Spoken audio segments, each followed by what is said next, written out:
Sargodha Faisal Masood teaching अस्पताल की surgical emergency बस 9 बिस्तरों पर मुहित है।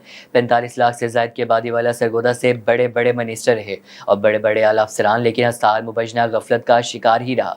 सरगोदा के शहरी ने वज़ीर आला पंजाब से मुतालबा किया है कि फौरी सर्जिकल वार्ड में बेड्स की तादाद को बढ़ाया जाए और तमाम सहूलियात फराम की जाएँ। सरगोदा 45 लाख से ज्यादा की आबादी को तिब्बी सहूलियात मैसर करने का वाहिद जरिया है।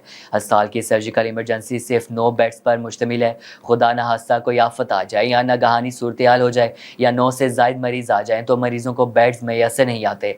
ज़्यादा मरीज आ जाएं तो डॉक्टर्स को भी परेशानी का सामना करना पड़ता है। अस्पताल में ना ही न्यूरो सर्जन है और ना ही कोई ऐसी सहूलियात। डॉक्टर्स जो मरीज फैसलाबाद या लाहौर रेफर कर देते हैं और ख़ुद बरी अल्जमा हो जाते हैं। बर वक्त भी सहूलियात ना मिलने की वजह से अक्सर अफराद अपने प्यारों को खो देते हैं। सबसे पहले ये नुक्ता अरबाब इख्तियार के सामने रखा है। इस हसास मसला को हंगामी बुनियादों पर हल किया जाए ताकि कीमती जानें ज़ाया होने से बच सकें।